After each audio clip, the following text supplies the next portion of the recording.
안녕하십니까. 핀테크 행동재무 김영환 교수입니다. 지난 시간에까지는요, 행동기업 재무, 그 중에서도 CEO는 합리적인데, 투자자들, 주주들이 비합리적, 비이성적이라서 열광하거나 광기에 막 휩싸여 있거나 이럴 때에 어떻게 CEO들이 그들의 등을 긁어줘가지고, 돈을 버는지, 이런 거에 대해서 배웠습니다. 이번 주에는요, 다음 주까지 해서 뭐가 나올 거냐 하면은 그 반대의 경우입니다. CEO들이 미쳐 돌아갈 때, 내지는 비이성적일 때, 그죠? 그리고 주주들은 제정신 차리고 있을 때, 이럴 때 어떠한 사단들이 나고 있는가에 대해서 보여드리겠습니다. 물론, 말씀을 좀 과격하게 해서 그렇지, 비이성적인 건 너도 나도 비이성적이거든요. CEO라고 해서 비이성적이지 않을까요? 완전히 합리적일까요? 그렇지 않거든요. 그런 것들에 대해서 이제 어떤 특질들이 눈에 잡히는지, 그리고 그런 걸 숫자화하는 방법이 뭐가 있는가, 이런 거에 대해서 같이 배우겠습니다. 이게 진짜 되게 재밌는 분야인 게요. 대체 데이터라고 하죠. 얼터너티브 데이터라고 얘기를 하는데요. 그런 거를 적극적으로 활용해서 개척한 분야입니다. 지난 15년 정도 동안에. 그래서 진짜 섹시하게 여러 가지 연구들이 발전이 되어 왔고, 제가 몸담고서 전공해왔던, 개척해왔던 분야도 이쪽입니다. 그러고 그것이 현업의 그런 테크닉을 갖다가 집어넣으면 뭐가 되느냐, 핀테크에 활용할 여지가 되게 많습니다. 이건 거의 여러분의 상상력이 한계일 뿐이에요, 이거는. 그래서 물론 문과적으로 봤을 때 이런 거가 설마 데이터화가 될까라고 갸우뚱하는 그 순간에, 문과생들이 갸우뚱하는 순간에 프로그래머 코더들은 그냥 해버립니다. 안 되면 되게 하라. 특전사의 정신이죠. 그걸 가지고서 갖다가 코딩으로 그냥 해버립니다. 그렇게 해서 모든 동작을 인식한다든가, 표정을 인식한다든가, 뭐 음성 피치를 인식한다든가, 뭐 색깔 같은 거, 그죠? 이런 것들을 다 인식하고서는 갖다가 주가를 프리딕트 하거나, 아니면은 이 개인 고객이 파산할 위험, 이런 거를 테스트해 본다든가, 이런 노력들이 가능합니다. 그런 데이터가 벌써 있나요? 아직 없어요. 그런 데이터가 아니라 그런 연구들이 대외적으로 밝혀진 게 있나요? 개인 투자자들 대상으로 해가지고 나온 거는 거의 아직 없습니다. 개척 단계예요. 오직 CEO들, 그죠? 이 사람들을 대상으로 연구한 것들은 지금 여기서 쫙쫙 다뤄질 겁니다. 수백만의 개인 데이터를 놓고서 하는 거는 여러분들이 일하시는 직장에서 한번 대내적인 리서치를 해보실 만 할 겁니다. 산학협동을 해보실 여지가 많이 있고요. 혹시 된다면 저를 불러주시면 감사하겠습니다. 언제든지 달려갈 준비가 되어 있습니다. 네, 그렇고요.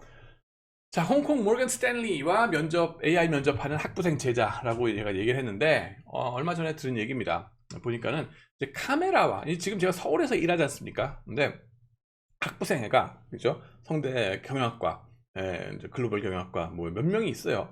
애들이 뭐 모건 스탠리 홍콩 쪽하고 면접을 했다 그러더라고요. 그러면서 카메라와 마이크를 켜고 여러 가지 인적 사항들을 얘기하고 회사 측이 준비한 몇 가지 문제들을 풀어보는 거, 그리고 풀어 보이는 거죠.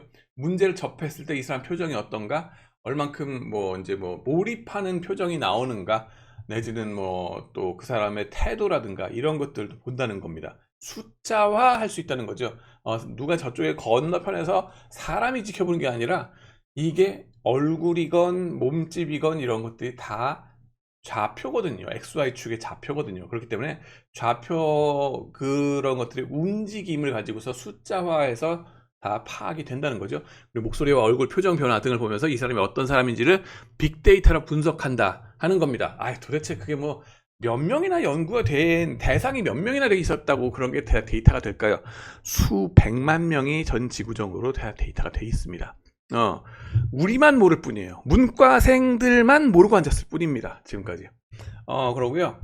때로는 거짓말 탐지기 이런 것도 동원이 된다고 합니다. 네. 그것도 거짓말 탐지기 동원해가지고 CEO들을 대상으로 연구한 것도 벌써 나왔습니다.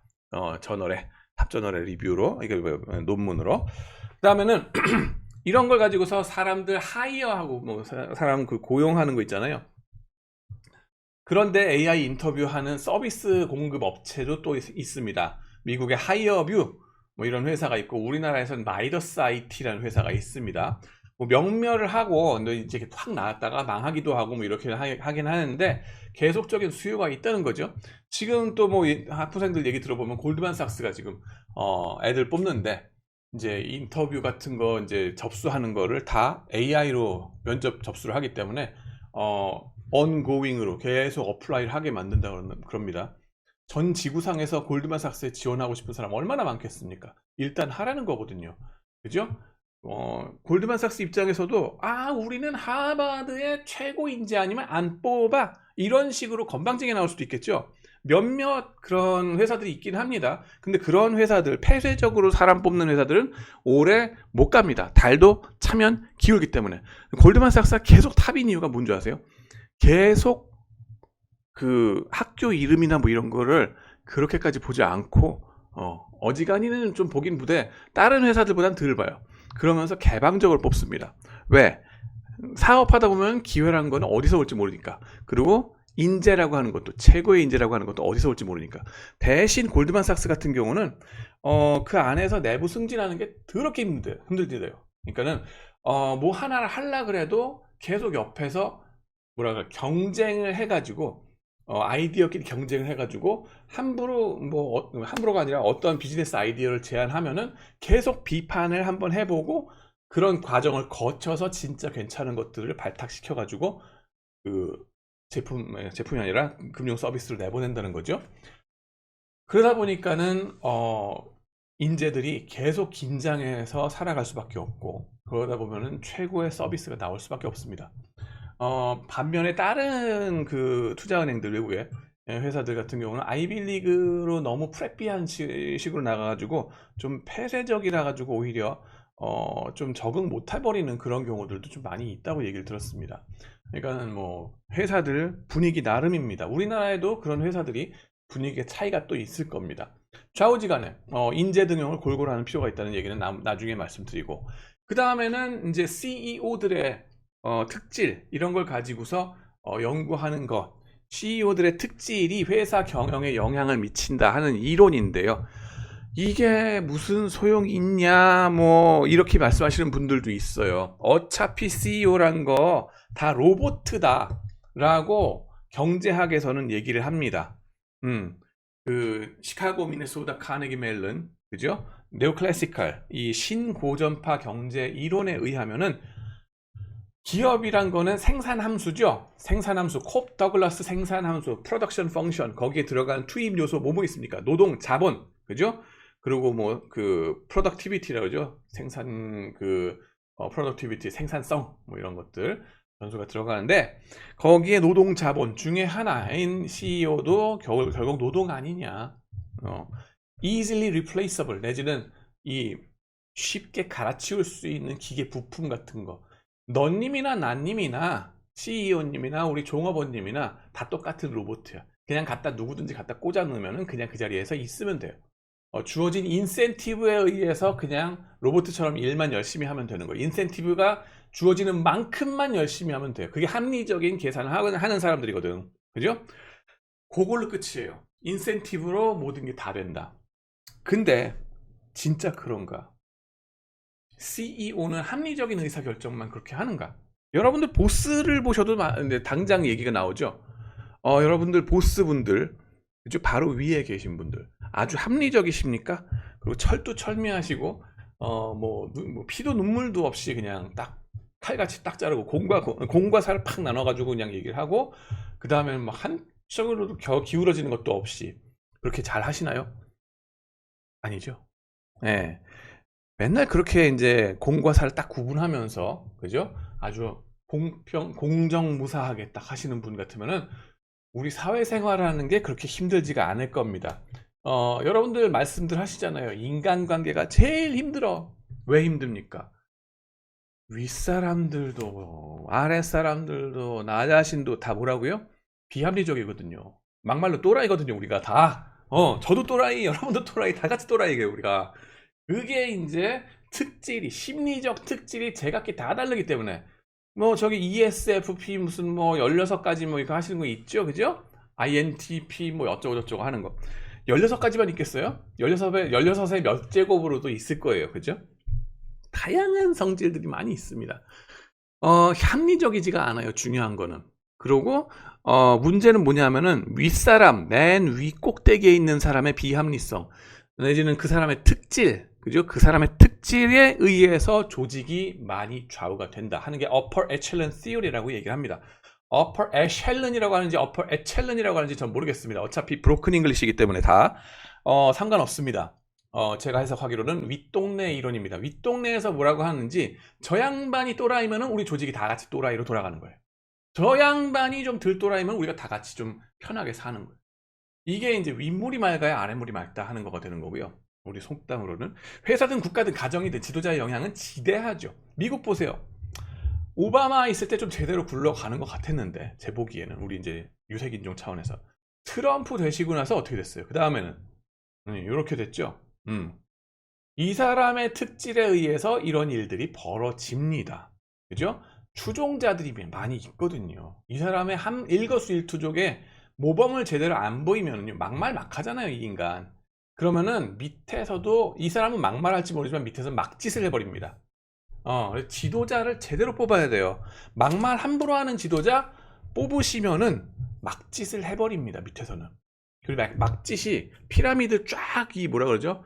눈사태 내려오는 것처럼 위에서는 그냥 말만 했는데 밑에서는 살인이 벌어집니다. 학살이 벌어지고요. 그런 일들이 벌어지기 직전에 쫓겨났죠. 이 사람 거의 쫓겨났다기보다는 이제 선거를 해가지고 바이든이 돼가지고 제정신으로는 돌아오고는 있는데 사회 분위기가 엄청 달라지죠. 여러분들도 직장 생활하시면서 이제 지도자에 따라서 상당히 많이 달라지더라는 걸 좀 느끼셨을 겁니다. CEO가 누가 되느냐, 그죠? 조직에서도 무슨 누가 짱이 되느냐, 그죠? 2년, 3년에 한 번씩 갈릴 때마다 눈치 살살 보고 있잖아요. 이 양반이 이번엔 누가 우리 짱이 되실까? 그러면서 그 양반 스타일에 따라서 우리 조직이 어떻게 되겠지? 일 많이 벌리시는 분이 막 짱 자리에 올라가면 뭐예요? 앞으로 2, 3년 우리 빡세겠군. 이렇게 생각하시는 거고, 좀 유하신 분이 올라가시면 어떻게 해요? 이번엔 좀 평화롭게 되시겠군. 라고 생각하시잖아요. 그죠? 그게 upper echelon theory입니다. 맞죠? 예. 경제학에선 이런 얘기 안 한다고요. 맞는 겁니까? 그런데 위대합니까, 경제학이? 자, 비합리적 경영자의 얘기로 들어가는데요. 신고전파 경제학적 입장은 얘네들은 끽해봐야 생산함수의 투입 요소 중 하나로 쉽게 갈아 끼우면 된다는 거고요. 근데 최근 행동 재무적 연구들을 보시면은 그게 아니오시다 하는 거를 저희들이 갖고 나가는 겁니다. 이거를 빅데이터 내지는 얼터너티브 데이터, 대체 데이터를 가지고 숫자화해서 파악을 해보니까, 분석을 해보니까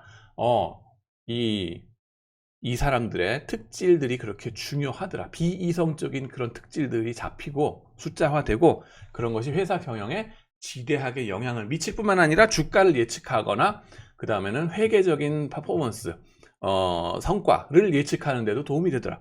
그리고 주가를 예측하는 거를 못한다 하더라도 주가의 변동성은 뭐예요? 이 주가가 흔들리는 정도, 그죠? 그런 거 예측에도 도움이 되더라 하는 겁니다. 핀테크의 암시는 뭐냐면은 개인 투자자들의 특성을 파악하라는 거죠. CEO는 우리의 모르모트다, 거의 이렇게 생각하시면 됩니다.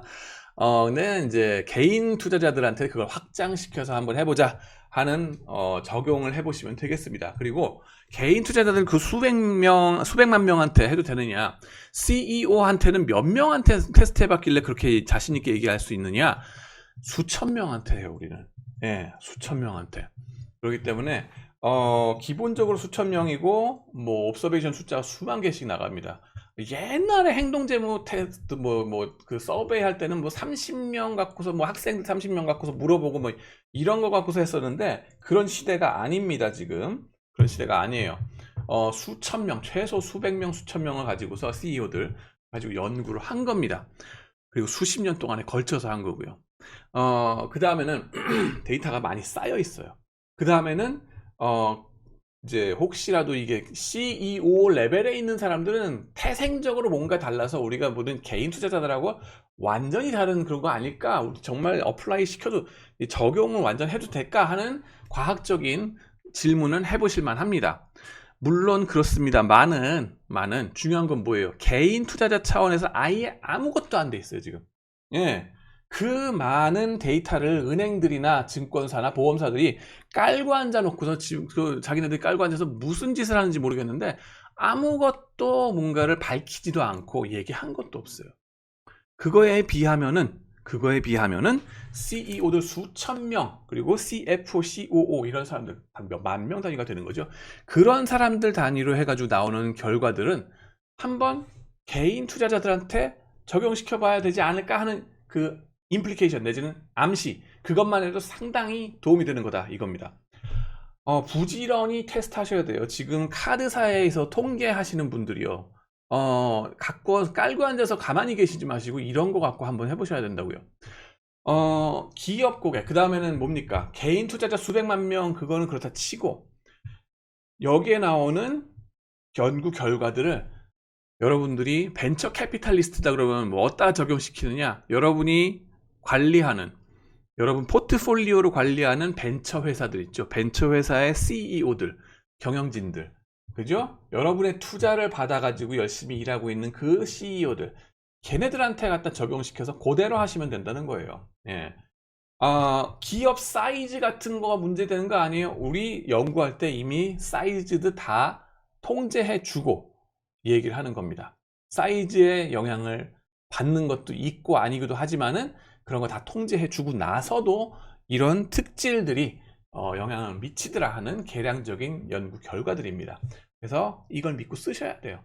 예, 최첨단이라고 보시면 됩니다, 이게. 자, 그래가지고 동양적 관점에서 신원서판 이렇게 얘기를 했는데, 저희 학교가 무슨 학교입니까? 성균관대학교죠. 그래서 한자, 사자성어를 이따금씩 제가 쓰죠. 신언서판. 이러면은 요즘 학부생 애들은 껌뻑껌뻑거려서 모르더라고요. 뭡니까? 유교적 관점에서 사람 인재를 뽑을 때 보는 4가지 관점이라고 그랬죠. 그거에 대해서 이제 빅데이터적으로 본다라고 해석하셔도 된다 이겁니다. 그래서 이거는 다음 비디오부터 말씀을 나누도록 하겠습니다. 지금까지 시청해 주셔서 감사합니다.